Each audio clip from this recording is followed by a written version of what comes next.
Hola, ¿cómo les va? ¿Qué tal? Bueno, voy a hacer una entrada bien cortita. Eh, Cuando prometo esto, eh, no sale. Bueno, esto tiene que ver con las intervenciones del grupo de WhatsApp. Me parecieron pertinentes, si bien ahí un poco en broma, un poco en serio, les dije, si ustedes siguen más o menos lo que yo fui diciéndoles, igual los materiales que subió y las cosas que aportó Fernando, está claro que eh, las preguntas de Sandra y las respuestas, creo que de Fernando Forastiero y no sé quién más participó, no viene al caso, todos pueden tener interrogantes en este sentido, tienen que ver con la constitución del Estado como principal articulador de las relaciones entre el mercado mundial o el mercado de relaciones comerciales en donde eh, los grupos sociales, las provincias, las entidades que después formaron el Estado Nacional estaban relacionadas con eh, centros comerciales del exterior y la matriz productiva. Es decir, qué compramos, qué vendíamos. Entonces, el proceso de articulación lo constituye el Estado, porque es el que interviene diseñando pautas, regulaciones, acercamientos, intervenciones, convocatorias, eh, subyugando o convocando, como les decía recién, pero con distintas herramientas eh, eh, de convocatoria. No sé cómo expresarles, es decir, uno desde el Estado particular con mayor nivel de rentabilidad, un capital que necesito para realizar cualquier matriz productiva. Entonces, paramos acá. El Estado, en su crecimiento, en su desarrollo y en su función de el principal articulador de las relaciones entre la matriz productiva y las relaciones comerciales, porque de esto el Estado también extrae fiscalmente los recursos para funcionar y para desarrollar su materialidad y su funcionalidad. Eh, este es el tema. Y la pregunta que está ahí debajo es ¿qué capitalismo? ¿Cuánto capitalismo? ¿O capitalismo? Muy bien. Entonces, a ver, vamos a despejar. Yo por ahí les deslicé que en la formación del Estado Nacional es indudable que tanto Bartolomé Mitre, dejémoslo a Mitre, fue un articulador político fenomenal, tal vez el fundamental, desde el punto de vista del pensamiento programático que era vanguardia en el siglo XIX. Empecemos por acá. ¿Cuál era el pensamiento de vanguardia a mediados del siglo XIX? El liberalismo. ¿El liberalismo contra quién luchaba?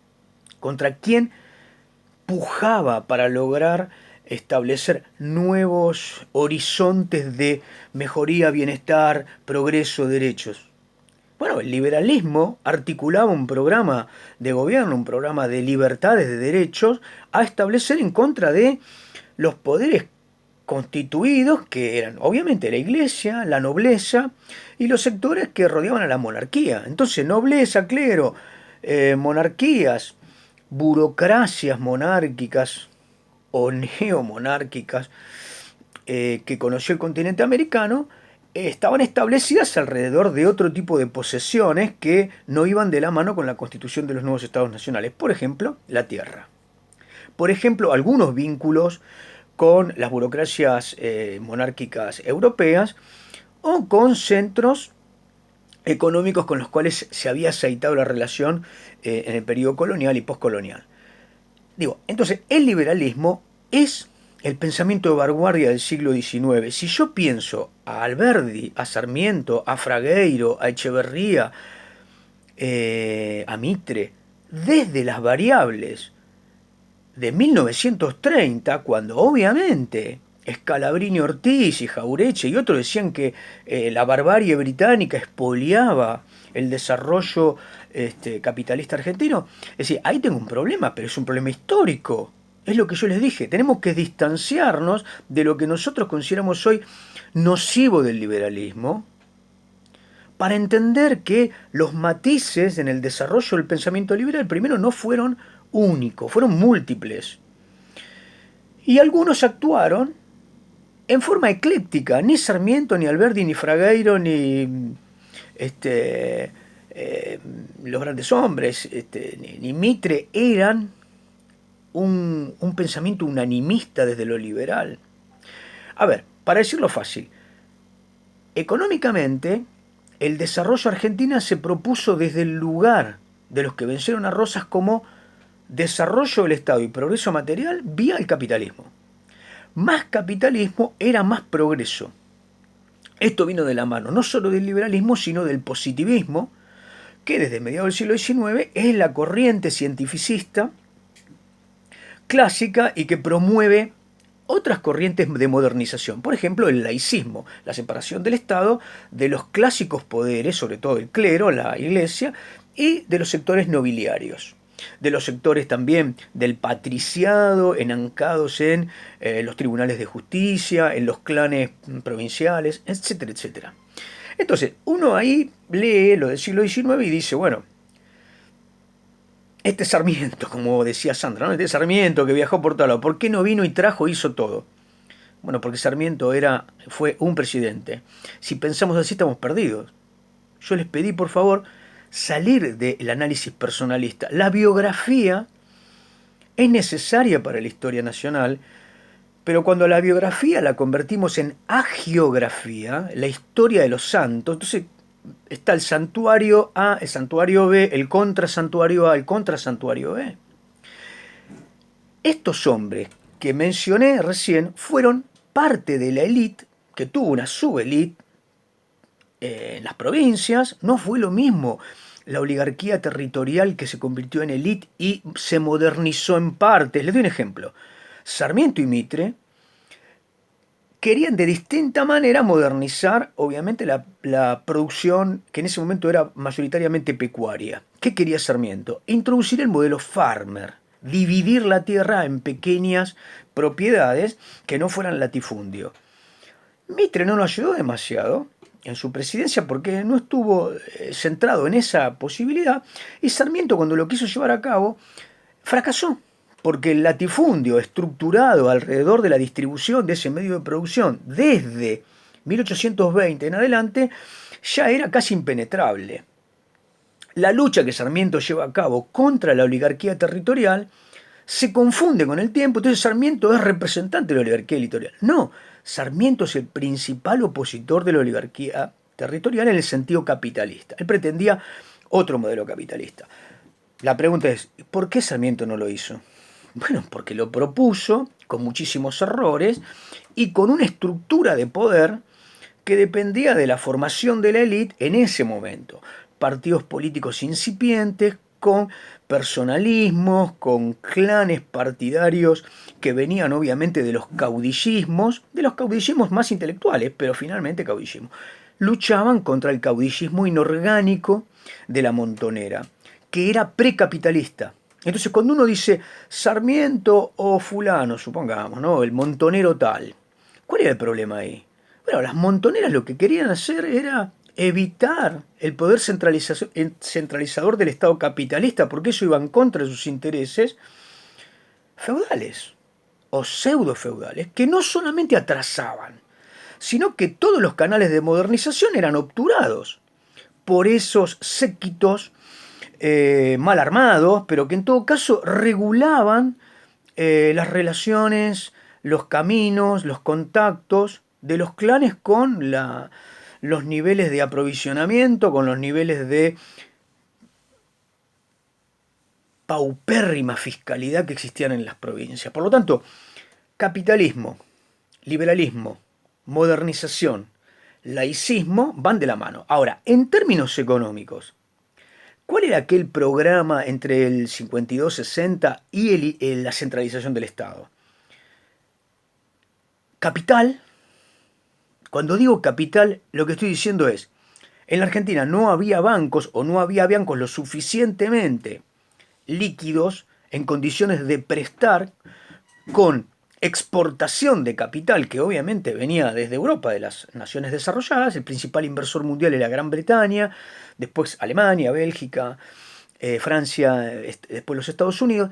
Entonces, filiales de esos bancos o préstamos de esos bancos con prestamistas que eran intermediarios, que obviamente eran parasitarios porque extraían parte del plusvalor del capital en su acción. Ahora, la acción del capital finalmente era generar un cauce de creación de riqueza.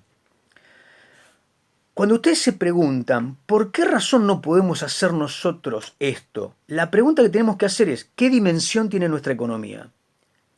¿Qué magnitud tiene nuestro Producto Bruto?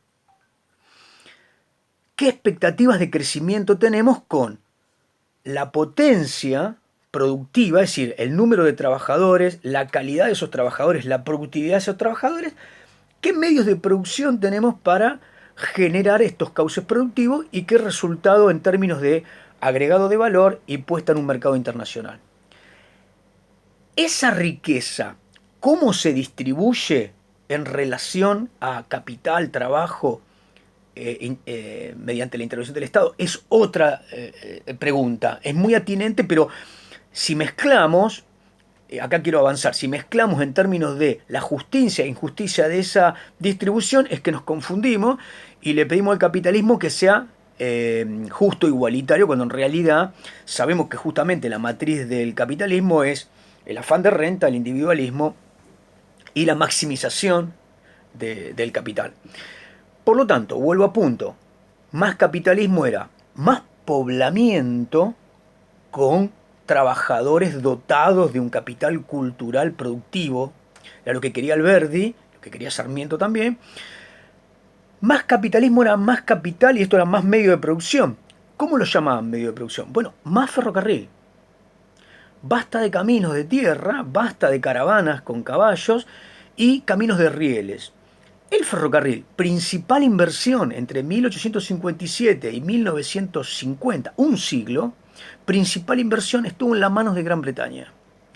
La pregunta es, ¿podía amortizarse la inversión de un capital con el ahorro de la dimensión de la economía argentina puestos en este periodo, 1850-1880? No, ninguna economía lo hizo. Salvo las economías que tenían un mercado externo y una relación de los términos de intercambio que los ponían en posibilidad de potencias. Por esto es muy importante que ustedes, antes de hacerse esas preguntas en términos de personalizar o seguir con este prejuicio de por qué no pudimos, bueno, la catástrofe argentina es ¿por qué la decadencia a partir de 1930? Pero la pregunta primera, por ejemplo para Sandra que expresaba esto, es ¿por qué se dio el boom? ¿Por qué el boom 1880-1930? Boom, la Argentina explotó, fue una de las economías más promisorias en un nicho que no agregaba valor. Eso tuvo un problema. Lo fue, entre otras cosas, porque tuvo una gran inversión británica. Cuando digo gran inversión es la mayor inversión de capital británico fuera de la isla. En términos absolutos no, en términos relativos, en relación de la población donde invertía. Y creo que en algún periodo en términos absolutos también.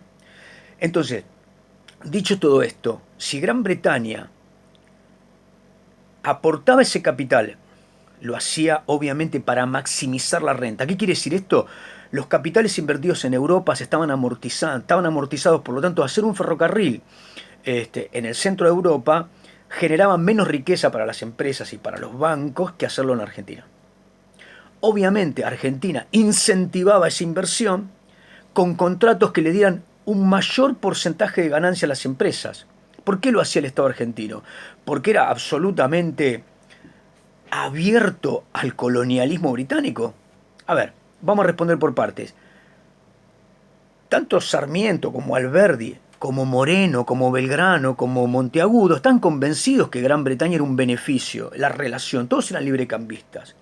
Los nombres que estoy diciendo hay que verlos desde ese lugar. Económicamente querían un libre cambio con Inglaterra, asociarse a la primera potencia.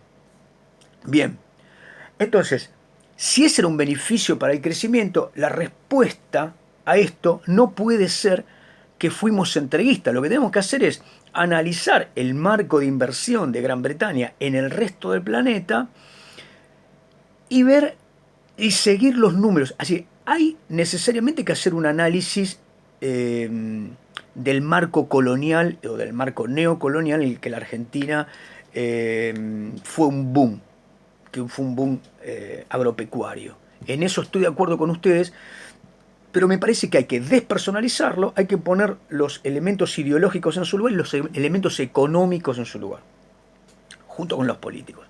Ahora, no se puede decir éramos ricos o éramos pobres o por qué no lo hicimos nosotros. Esas respuestas no son, no pueden tener elementos voluntaristas, no dependía de la voluntad, ¿entienden? La economía no depende de la voluntad. Así nos va, creyendo que la economía es un producto de voluntad. No, no, bien. Ahí tenemos necesariamente que profundizar lecturas si queremos entender el capitalismo. Ahora, si nosotros nos proponemos destacar que el capitalismo es ineficaz, injusto y que promueve una cantidad de ineficacias y maldades y qué sé yo, bueno, ya tenemos la respuesta.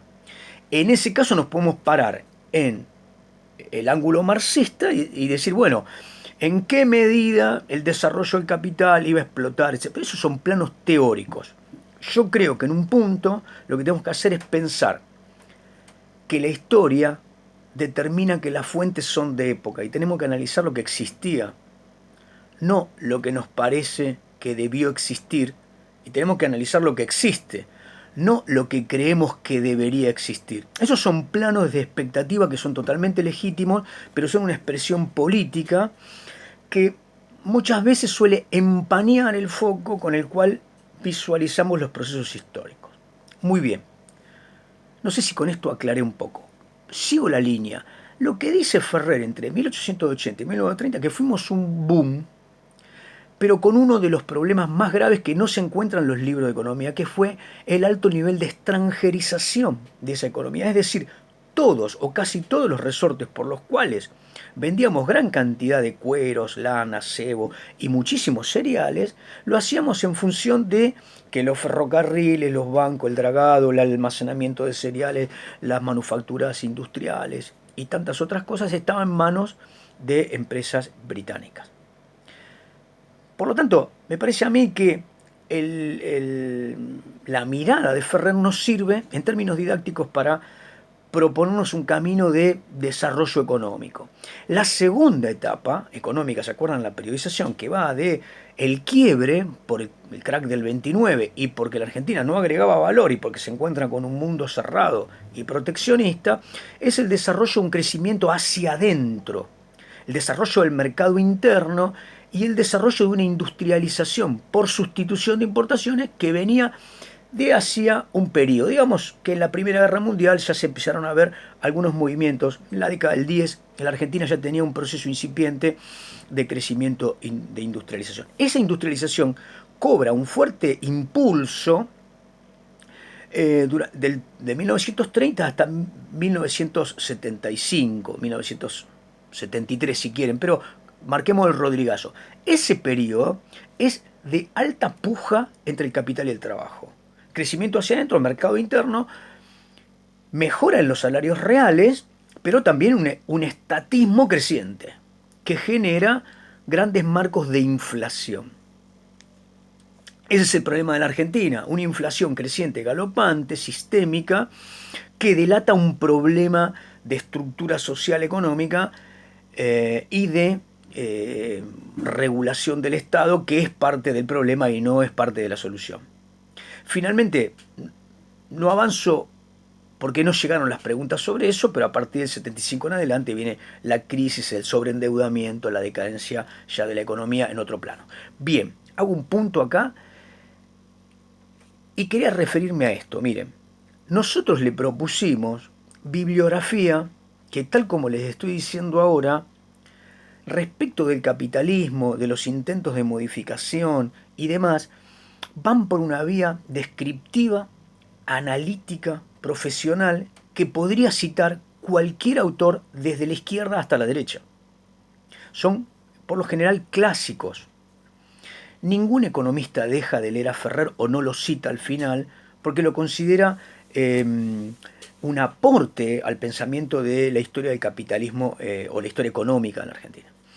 Entonces, yo lo que quería decirles era esto. El tema de cuáles fueron los problemas por los cuales la Argentina se frustró en términos de economía y de desarrollo es una de las grandes problemáticas argentinas del siglo XX. Creo que algunos elementos yo fui desarrollando en las clases anteriores. Ahora, uno puede pararse en el trotskismo, porque por ahí Axel Scopa mencionaba a Milcíades Peña. Yo a lo largo del desarrollo, si quieren, escribí algunas cosas sobre pensamiento histórico trotskista, Milcíades Peña, Ernesto González, Nahuel Moreno. Milcíades Peña, que es el verdadero historiador del trotskismo argentino, por lo menos de lo que fue el PRT, el PCT, después terminó siendo el MAS. Bueno, ese agrupamiento que tuvo un núcleo de intelectuales y que entonces hizo estudios y publicó materiales acerca de una mirada en la historia, digamos, es una historia de batalla, es una historia de partido. Ellos le están diciendo a sus militantes y a quien quiera escucharlos que desde el partido esta es nuestra historia para proponer este canal, este plan de lucha, esta acción con los proletarios argentinos en unión con los proletarios del mundo para desarrollar la revolución permanente. Digo, si uno acepta estas condicionalidades, está leyendo una historia de partido y tomando elementos que después los tiene que poner a debatir con el resto de autores. Si uno no los pone a debatir, no revisa fuentes y toma a pie juntillas lo que dice Milcíades Peña, bueno, hay problemas, porque los puntos de partida, los principios desde los cuales plantea Milcíades Peña todo esto es, uno, el capitalismo es, en todo caso, el principal mal del desarrollo mundial. Y es un principio muy fuerte. Bueno, entonces, eso me haría pensar a mí, y los tendría que hacer pensar a ustedes, si yo lo que tengo que analizar ya lo categoricé, difícilmente tenga muchas posibilidades de encontrar límites de movilidad y dinamismo. A mí me parece que hay que leer a Milcíades Peña, pero primero teniendo claro un panorama de lo que fue. ¿Qué fue lo que fue, profesor Madariaga? Qué difícil saber lo que pasó. Muy bien, sí es muy difícil. Hay elementos de plausibilidad y de inteligibilidad en cualquiera de ustedes para saber cuáles de los textos son más ponderados en términos de la disciplina histórica, porque han leído muchos. Lo que hablamos siempre, ¿no? El aparato erudito y cierta ponderación de un pensamiento cauto que duda y que establece marcos de aproximación siempre a las fuentes. Entonces, para ir cerrando este cauce, digamos, de intervenciones y buenas dudas que ustedes tuvieron y para ponerlo a tono con lo que veníamos desarrollando, más adelante vamos a ver una cantidad de pensadores. Milcíades Peña está acá con Nahuel Moreno, pero después Rodolfo Puigros, el padre de Adriana, ¿no? Que ahora es viceministra de Educación, Colorado Abelardo Ramos, Paso, Astesano, Real, muchísimos autores ahí, digamos, siendo marxista peronista, pero también podemos leer a los comunistas o a los socialistas reformistas o a los nacionalistas de Forja, que eran antiimperialistas. Bueno, todo ese arco es obviamente crítico en algún momento y por algunas razones. Aportan elementos de la historia económica que son muy atinentes y que nosotros los vamos a tomar. Por lo general, esas pueden ser lecturas de ruptura, de apertura, y pueden ser documentos. La mayoría de las veces son documentos, son trabajos secundarios. Bueno, espero que les haya sido de utilidad. No cumplí exactamente, pensaba 20 minutos, pero vamos rondeando los 25. Les mando un saludo.